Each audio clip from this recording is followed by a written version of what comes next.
Olá, Zac! Hoje é terça-feira, nós vamos aprender ciências e geografia. Bom, vamos lá. Começando por geografia, eu estou com o seu livro de geografia aqui, mas não estou com o livro de ciências. A sua matéria de ciências, creio eu, o meu livro aqui está dizendo que você deve abrir na página 22, seu livro de ciências, tá? A respeito do solo. Daqui a pouco a gente fala um pouco sobre o solo, tá? E aí eu vou passar algumas atividades e alguns vídeos para auxiliar o seu entendimento aqui, ok? Então, primeiro, lá na página 40 do livro de geografia, você vai acompanhar comigo, certo? Que nós vamos aprender um novo assunto, tá? Página 40, vamos lá. A hidrografia do Brasil. Então, vamos ver. O que é hidrografia? Hidrografia tem a ver com água. Hidro vem de água, tá? De algo líquido. Então, vamos entender bem. Acompanha comigo. Hidrografia é o estudo das águas de um determinado espaço, como a dos oceanos, dos mares, dos rios e dos lagos.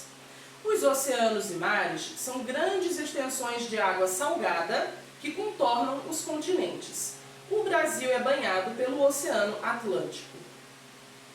O litoral é a área de contato com as águas oceânicas, ou seja, nas praias. Toda praia é litoral.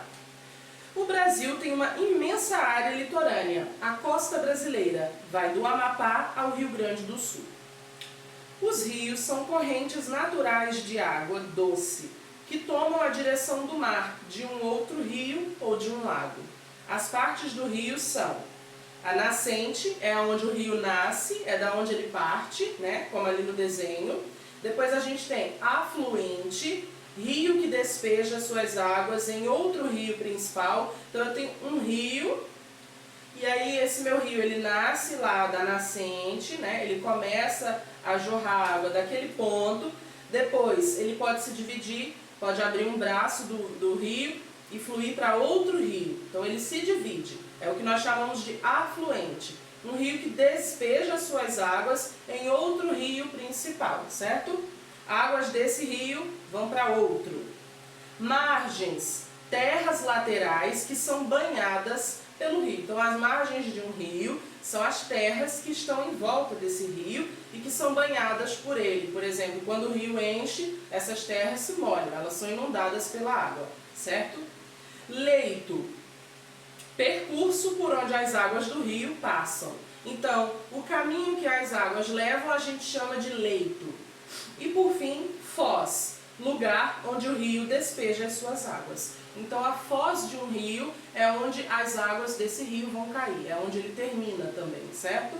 Seja no mar, seja numa cachoeira, a gente tem uma foz, tá? A foz mais famosa no Brasil é a Foz do Iguaçu, que é uma grande, enorme, imensa cachoeira onde as águas caem, tá? Vamos lá agora, na página 41, temos um mapa. Mapa das bacias hidrográficas brasileiras. Bacias hidrográficas, a gente já vai entender ali, tá? Esse mapa, ele está mostrando ali, ó. A parte vermelha diz o quê? Bacia hidrográfica do Rio Amazonas. Então, toda aquela área vermelha é a área de água do estado do Amazonas, tá? Toda aquela área ali. A área azul, bacia hidrográfica do Rio Tocantins. Então, bacia hidrográfica do Rio Tocantins é toda a área de azul.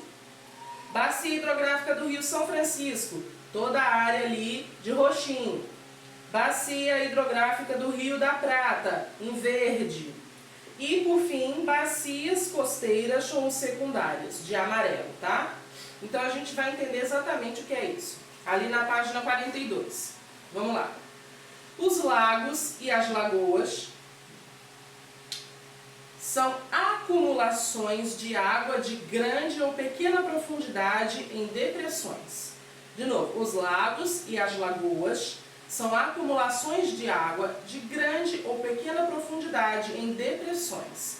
Existem lagos naturais que são formados por fontes naturais vindas de um olho d'água ou desvio de um rio e lagos artificiais que são construídos pela ação humana para obter algum progresso. Então veja lá, os lagos são um acúmulo de água que podem ser profundos ou rasos e eles acontecem em depressões. Nós estudamos na aula passada os vários tipos de depressões. Os lagos ocorrem entre as depressões, nas depressões. E aí existem os lagos naturais e os lagos artificiais. Os lagos naturais são consequência da própria natureza. De um olho d'água por ali, ou desvio de um rio. Às vezes um rio que se desvia, né? Ele acaba criando naturalmente um lago em algum lugar, certo? Da natureza.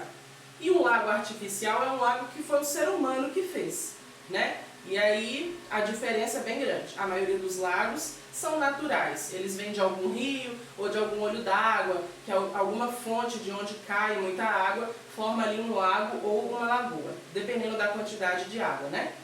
Continuando ali abaixo. Por exemplo, na barragem de Sobradinho, que foi construída para ter uma fonte geradora de energia elétrica, possui um grande lago artificial em um de seus lados. Outro tipo de construção artificial é o açude, que é destinado a represar a água dos rios, das levadas ou da própria chuva para ser utilizada na agricultura, na indústria ou no abastecimento de povoações. Então, não sei se você já esteve num sítio, mas nos sítios tem muito açude. E os açudes não são, eles não são acúmulo natural de água. É o ser humano que constrói o açude para aquela água ser acumulada. Pode ser água da chuva, pode ser água que vem de um rio e etc. Essa água de açude, ela foi colocada ali, né, o açude foi criado pela ação humana. Então, não é natural, certo? Não foi a natureza que criou. Também é possível encontrar água nos lençóis freáticos. Os lençóis freáticos são formados pela água que entra pelo solo e passa por várias de suas camadas até formar um reservatório de água no subsolo. As várias camadas do solo pelas quais a água passa a filtram. Dessa forma, a água dos lençóis freáticos é considerada potável. Então, aquela água que fica lá embaixo da terra, que passa pelo solo e ela é inclusive tratada naturalmente, é uma água potável, que é aquela água que ela é encontrada embaixo da terra, né? Ou seja, no subsolo.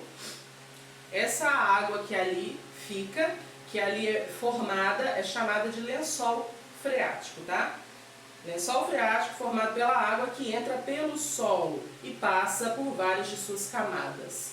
Então ela realmente fica lá dentro, lá embaixo, no subsolo. Passa por várias camadas do solo e se concentra ali. Então isso é um lençol freático, ok? O que é água potável? Água potável é aquela própria para o consumo humano. Por isso, os lençóis freáticos são importantes e muitas vezes são a única forma de se obter água em um determinado local.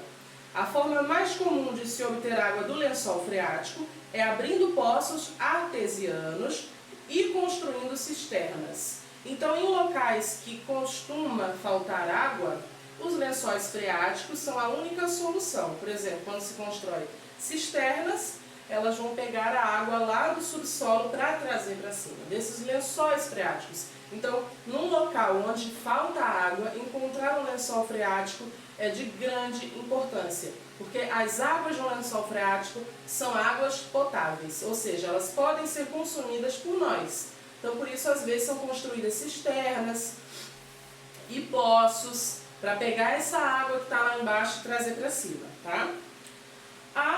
Ali continuando, há uma preocupação constante com os lençóis freáticos, porque eles podem ser poluídos pelo uso incorreto de agrotóxicos na agricultura e pelos resíduos da mineração e de algumas atividades industriais.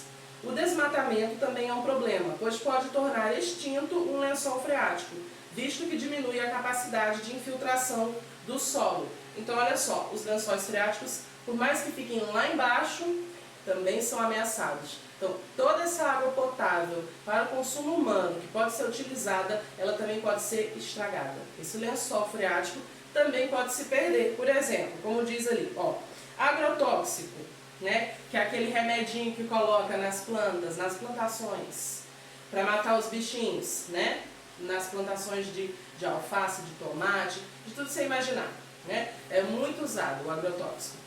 E aquela água que está lá no subsolo, se esse agrotóxico chegar nesta água, ou seja, neste lençol freático, esse agrotóxico vai poluir esta água e ela vai passar a não ser mais própria para consumo humano, que a gente não pode beber água com agrotóxico, né? Então aquele agrotóxico pode acabar estragando a água que tem embaixo ali daquela terra, e isso não é bom, né?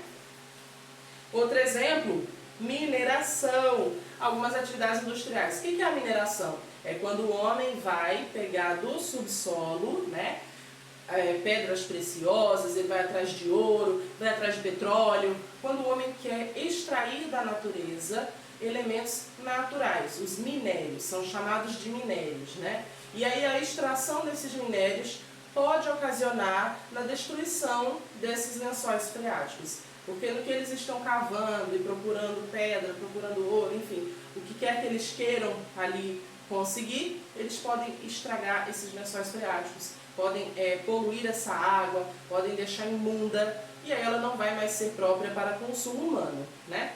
Então, a destruição da natureza pode prejudicar até aquela água que está lá embaixo do solo.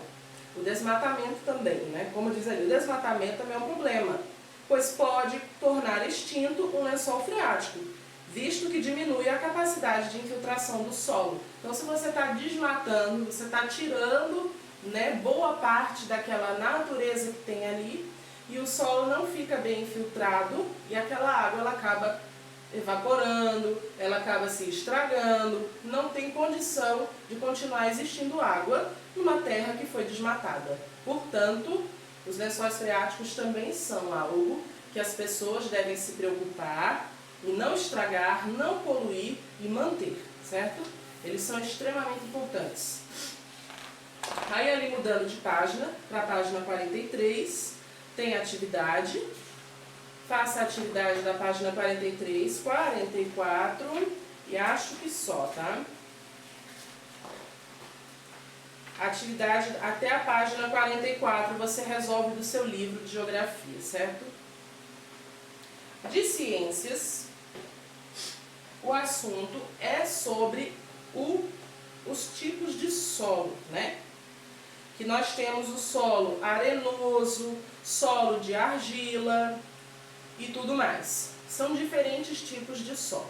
O seu livro, provavelmente, tem as explicações, deve ter imagens mostrando. Acompanhe no seu livro as explicações e leia os diferentes tipos de solo. O solo arenoso, como você deve imaginar, como o nome já diz, é a areia, né? Todo solo de areia. O solo argiloso é o solo de argila, né? Então tem diferentes solos.